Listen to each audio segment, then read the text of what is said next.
स्वामी समर्थ उद्योग समूह यूट्यूब चॅनलमध्ये आपलं सहर्ष स्वागत आहे. तर आज आपण टाकलेल्या गहू कशा पद्धतीने 4 काकरी वाढलेला आहे ते आपण आज दाखवणार आहोत. तर कमेंट्समध्ये बरेच प्रश्न आले की 4 काकरीवर गहू टाकल्यावर पातळ होईल, जास्त अंतर राहतंय. तर हा गहू आपण आता बघू शकता. तर आपण हा 4 काकरीवर गहू टाकला होता. आता तुम्ही सांगू शकता ह्या गव्हात अंतर राहिलेलं आहे का? तर अर्ध्या एकराला आपण 20 किलो बियाणं लागलं होतं आपल्याला 4 काकरी टाकायला.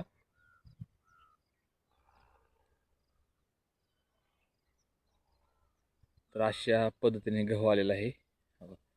हा जो आहे का नाही, हा वरिंबा, ही 1 नंबरची, ही 2 नंबर, ही 3 नंबर, ही 4 नंबर आणि हा ही वरिंबा.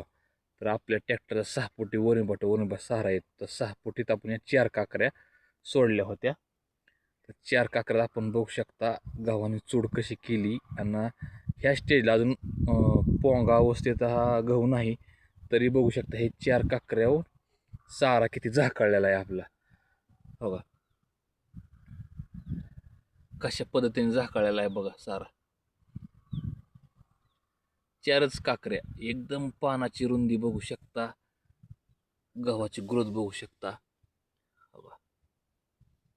आणि तुम्ही म्हणसाल की गहू दाट सोडलेला आहे त्यामुळं ह्या झाकळलेला आहे, तर तसं नाही. तुम्हाला दाखवतो. हो का, गव्हाच्या कोंबाऱ्यांची संख्या बघा. हो का, कोंब किती नाही. बघा ही एक बेट आहे. तर हो का, ही एकच बेट आहे. तर ह्या बेटाला बघा 1 2 3 4 5 6 7 8 9. हो का, 9 कोंबारा निघलेला आहेत बघा ह्या एकाच बेटाला. अशा पद्धतीने ह्या मालकाने खूप मस्त नियोजन केलेलं आहे गव्हाचं. 4 काकरे गहू आपण टाकलेला होता. 4 नंबरची व्हील्स जोडली होती. तर खाली 18चा आणि वर 12चा घेर दिलता. तर अर्ध्या एकरात कंप्लीट आपल्याला 20 किलो बियाणं गेलेलं आहे ह्या 4 काकरेवर. तर हा सारा नाही, तुम्हाला दुसरा मी सारा दाखवतो कशा पद्धतीने नियोजन ह्या मालकाने केलेलं आहे. हो का, आत्ताच सारा झाकळलेला आहे, आत्ताच 4 काकरी. मी जर 7 काकरी ह्यात केला असता तर 7 काकरीला किती दाट गहू झाला असता. तर मी त्यासाठी योग्यरित्या 4 काकरीवर काम केलेलं आहे ह्या सीजनला तरी पेरणी यंत्राने. हो का, कसा आहे सारा,